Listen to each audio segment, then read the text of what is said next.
Bonsoir frères et sœurs, bonjour. Je fais cette petite vidéo pour témoigner de ce que le Père continue de faire. Père, nous voulons commencer avec toi à te rendre toute la gloire pour ce qui va être partagé. Merci parce que c'est toi qui fais ces choses en nous. Merci pour le sacrifice de Jésus et que toute gloire te revienne, Seigneur, tout simplement. Alors, je suis sorti avec mon frère Rich, qui m'a invité à aller évangéliser en fait à Évry. Donc on a été à Évry, on s'est retrouvés à partir de 14h30. On a commencé par échanger, on a prié pour remettre le moment entre les mains du Seigneur. Et tout de suite, on a commencé à aller approcher les personnes. Et on a commencé par une personne qui était dans un fauteuil roulant. Et lorsqu'on a abordé cette dame, on lui a demandé si elle avait une douleur quelque part, si elle pouvait marcher. Elle nous expliquait que ça faisait 4 ans qu'elle n'avait pas marché et qu'elle avait là une douleur intense dans son pied droit. Et en continuant, en fait, on a prié pour elle à plusieurs reprises et la douleur avait complètement quitté la jambe droite. Et elle disait qu'elle n'avait plus du tout de douleur, qu'elle avait même une sensation de guérison. Et par la foi, on disait que nous, on croyait qu'elle pouvait marcher à l'instant T même, parce que le Seigneur la touche. Et elle n'a pas, elle avait beaucoup de peur et elle disait qu'elle préférait ne pas essayer de se lever parce qu'elle ne pensait pas qu'elle pouvait marcher. Et on a continué de partager l'évangile avec elle. On a prié pour elle afin qu'elle reçoive le baptême du Saint-Esprit. Elle était vraiment reconnaissante. Elle n'a pas parlé en langue, elle était vraiment reconnaissante. C'était certain en tout cas que le Saint-Esprit était en train de la toucher, car elle était catholique de confession, d'éducation et croyant en Jésus-Christ, et elle nous le rappelait souvent. Et voilà, on a partagé avec elle un bon moment et à côté d'elle, il y avait un autre monsieur qui était aussi en fauteuil, qui a été victime d'un accident en fait de voiture, il me semble. Et depuis cet accident, en fait, sa colonne vertébrale s'est tassée. Et les médecins disent que cela se tasse de 10 centimètres chaque année. Et c'est ça qui fait qu'en fait, il n'arrivait plus à marcher, mais les médecins conservaient quand même l'espoir qu'il pourrait remarcher un jour. Alors, lorsqu'on a approché ce monsieur, on lui demandait s'il y avait une douleur quelque part, et il disait qu'il avait de la douleur partout. Il était vraiment très maussade, en fait, très triste, on le voyait dans son regard. Il était vraiment quand même un peu comme s'il était énervé contre la vie de ce qui était arrivé, car ça faisait plus de 20 ans qu'il n'avait plus marché, lui, et c'était tout simplement lié. Il a perdu sa mobilité depuis 20 ans, et depuis ce jour-là, il n'a plus marché. Alors, mon frère est chez moi, on a prié pour lui à plusieurs reprises. On lui demandait si la douleur avait changé ou pas, et on a dû prier au moins plus de 6, 7 fois. Et il nous a dit qu'il ne voyait pas du tout de changement au niveau de la douleur. Et à ce moment-là, on a encouragé lui et son neveu qui étaient là, parler de l'évangile comme on pouvait le faire parce qu'il n'était pas très ouvert pour écouter l'évangile. Et on a avancé, on a béni le Seigneur, on a avancé. Et on avait même vu à un moment donné dans la foule qu'il y avait à Évry là-bas, parce que c'était pas loin du centre commercial. Mon frère et moi, on a tout simplement eu l'idée d'aborder la même personne.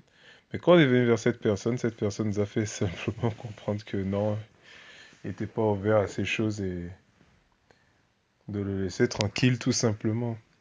Donc, départ quand même poussif à Evry 2, mais c'est juste la normalité des choses. Tout ne peut pas se passer comme on le souhaite et être super beau, super waouh, super spectaculaire qu'on aime bien que ce soit. On a continué tout simplement, on a constaté, on est tombé cette fois-ci sur toujours un monsieur handicapé en chaise roulante qui s'appelait Patrick. Et Patrick, c'est une très belle rencontre qu'on a faite par la grâce de Dieu. Patrick n'arrêtait pas, il portait une croix et dès qu'on a abordé le sujet du Seigneur Jésus-Christ, il était reconnaissant, il nous expliquait, il nous confiait qu'il avait sa relation avec Jésus-Christ et que c'est Jésus-Christ venant qu'il maintenait vraiment, même dans sa situation, qui lui permettait de garder la foi, d'avoir la joie. Et on était vraiment comme nous-mêmes édifiés par ce que Patrick nous partageait. Et on lui a quand même demandé à Patrick s'il était né de nouveau, et là il nous a confessé qu'il ne savait pas de quoi il s'agissait. On lui a expliqué ce que cela voulait dire et on a prié en fait avec lui pour qu'il puisse expérimenter le baptême du Saint-Esprit. Et c'était waouh, il n'a pas parlé en langue. On lui a expliqué ce que c'était et que cela devait être confirmé par le don des langues. Mais Patrick n'arrêtait pas de remercier le Seigneur quand on a prié pour lui et il, il disait qu'il avait une sensation de léger, une sensation de paix et on l'a encouragé aussi et on s'est quitté vraiment sur une très belle note en se renvoyant vraiment beaucoup de respect et d'amour et on l'a laissé parce qu'il devait se rendre à un autre endroit. Et mon frère riche et moi, on a tout simplement continué. On est allé un petit peu plus loin, on a traversé la gare. Et on a dépassé la gare, on est arrivé à une espèce de kebab où il y avait une dame qui mangeait. On a commencé à engager la conversation avec cette dame. Elle était vraiment en pleine méditation. Et lorsqu'on est arrivé, ça n'a pas arrangé les choses, parce qu'on est venu lui parler d'un sujet spirituel. Elle nous a confessé qu'elle était juive, elle se posait beaucoup de questions sur sa vie, se posait beaucoup de questions, mais en même temps, elle n'était pas ouverte. Elle avait ses idées préconçues et on a passé beaucoup de temps avec elle, mais au final, on a juste vu qu'elle n'était pas très réceptive à ce qu'on avait à se comporter, ce qu'on voulait lui communiquer ce jour-là, quoi. Et à partir de là, après avoir parlé avec cette dame, mon frère et Rich et moi, on a décidé de faire une petite confrate. On s'est arrêté, on a mangé, on a échangé, on a repartagé sur nos expériences qui nous ont marqué avec le Seigneur, notre témoignage, les kickstarts, tout simplement, le désir, le feu, le désir de répandre l'évangile qui était ardent, revenu ardemment dans nos vies, en fait. Et le Seigneur nous a vraiment bénis au cours de cet échange. Il était vraiment au milieu de nous et il nous a bénis, quoi. Il a vraiment répandu sa grâce sur chacun d'entre nous. Et de là, on s'est dit qu'on allait rentrer, mais lorsqu'on rentrait, en fait, ce qu'on a constaté, c'est que, bah, comme c'était un jour de grève de la RATP, en fait, on est arrivé, on a vu que le métro, notre erreur qu'on devait prendre était super en retard. Et on l'a attendu quand même. Et malgré le fait qu'on l'a attendu, lorsqu'il était l'heure pour qu'il arrive, il a été annulé. Donc là, on s'est dit, ok, il y a encore beaucoup de temps. Ce qu'on va faire, c'est qu'on va remonter pour aller prier pour, comment dire, prier pour les personnes malades simplement. Donc on arrive on est à la station et tout simplement on dit, Seigneur, bon, on va voir qui est là. Et là, à ce moment-là, on se dit, on a à cœur d'aller vers cette personne en même temps. Et là, tout simplement, on est allé vers cette personne qui s'appelle Jonathan. Jonathan était un peu reculé dans la station, était un peu seul et on est venu vers lui, on lui a demandé s'il avait une douleur. Il a dit oui, il a une douleur dans le dos. Et je me souviens plus de combien c'était, je sais plus si la douleur était à 5 ou à 6.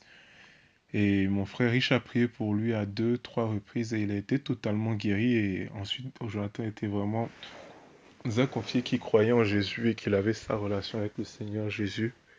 Mais que c'était la première fois qu'il expérimentait quelque chose de ce genre. On a partagé avec lui le film vraiment de The Last Reformation, The Life, afin qu'il puisse voir que ce qu'il venait d'expérimenter n'était pas extraordinaire. C'était extraordinaire parce que c'est le Seigneur qui le touche, mais qu'il ne fallait pas être extraordinaire pour vivre ces choses et qu'il fallait juste obéir en fait au commandement du Seigneur. Et il a été très encouragé. Il a échangé les contacts avec mon frère riche aussi. Et il nous a encouragés nous-mêmes à continuer de faire ça. Il nous disait, continuez, c'est bien ce que vous faites, continuez. Je vous encourage. Et nous-mêmes, ça nous a fait beaucoup de bien parce qu'on était censé être rentrés, mais juste à cause d'un horaire qui a été annulé. On voyait que le Seigneur continuait d'œuvrer au travers de nous, quoi, tout simplement, tant qu'on était disponible. Et ça a comme amené une très bonne note à cette zone, à cette journée d'évangélisation. Et à partir de là, on s'est dit, bah ok, bah si le Seigneur en 20 minutes de plus a pu toucher une personne, en 10 minutes, il peut encore le faire, quoi. Et encore, dès là, on cherchait une personne qui avait une douleur quelque part, et on a vu un monsieur qui avait du mal à marcher dans les escaliers, donc on l'a approché.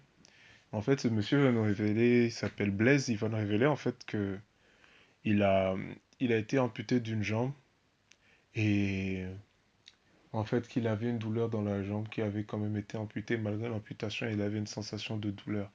Et moi, waouh, à cet instant-là, dès que j'ai entendu amputé, j'ai dit non, Seigneur, aide-nous parce que il faut vraiment qu'on arrive à ce degré de foi où lorsqu'une personne dit j'ai été amputé, qu'on prie au nom du Seigneur et que la jambe repousse, et c'est exactement ce qu'on a partagé après l'évangélisation avec mon frère riche.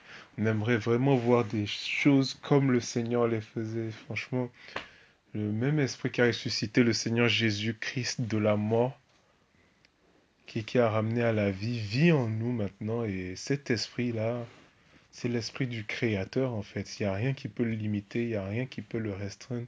Et je pense vraiment que je crois, même si je ne l'ai pas vu, je le dis parce que c'est important de dire, de créer par la parole afin de voir ces choses. Que Dieu peut créer en fait des membres à partir de rien du tout. Il y a un passage dans la Bible qui dit que, où Jean-Baptiste dit je pense que c'est aux pharisiens, que Dieu est capable de susciter des fils d'Abraham à partir de pierre. Ça, c'est encore plus dingue. Donc moi qui veux simplement faire pousser, qui aimerais voir le Seigneur faire pousser des membres à partir de membres qui sont sectionnés, bah, c'est nettement plus raisonnable. Donc on a prié pour lui pour que la douleur passe. Et la douleur est partie dans la jambe, il a été touché, il nous a confié qu'il passait par des situations difficiles, qu'il n'avait pas vu sa famille depuis 2 ans et qu'il avait des problèmes administratifs. On a prié par rapport à ça afin que Dieu puisse prendre le contrôle et que la volonté de Dieu puisse être faite et aussi prier pour qu'il puisse revoir bientôt sa famille. Et on était juste émerveillés, mon frère et moi, de ce que, en ce temps de prolongation, si on peut appeler comme ça, qui n'était pas prévu finalement, le Seigneur était en train de nous amener vers des personnes qui avaient un besoin et il répondait tout simplement à travers nous à ces besoins-là. Et on a, on a plusieurs reprises essayé de rentrer. On a essayé de rentrer par le métro, donc il a été annulé. Après, on s'est dit qu'on allait prendre un bus. Et juste avant de prendre le bus, on a vu un jeune homme qui avait une attelle parce qu'il s'était fait mal à l'épaule. Donc, on a décidé de prendre le temps de parler avec lui et de prier pour lui. Et pendant qu'on priait pour lui, le bus est parti. Ce jeune homme, on a prié pour lui. Il n'a pas vraiment senti de différence, mais voilà, on met toute notre foi dans le Seigneur. Et on a continué du coup. On a essayé d'aller prendre le RER pour, pour je ne sais plus quelle raison. Lui aussi, il a été annulé. Et là, on a décidé de ressortir et d'aller dans Évry. On est reparti dans Évry.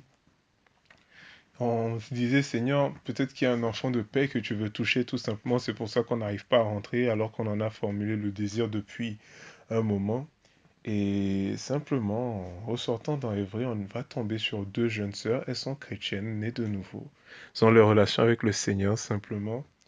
Le dépôt qu'on a laissé en elles est vraiment différent parce que on est venu simplement leur demandant si elles avaient une douleur quelque part.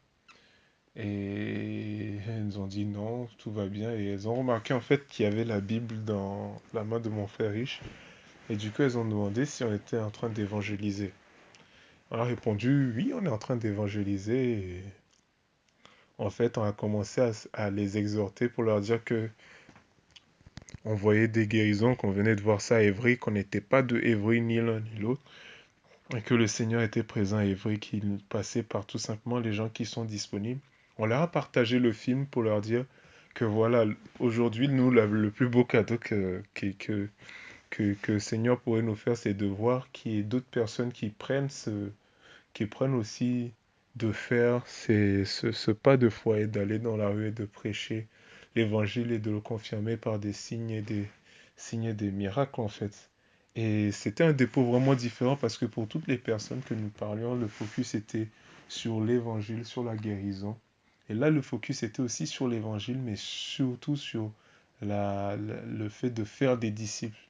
Et elles étaient vraiment très réceptives, ces sœurs, elles avaient l'air très très intéressées.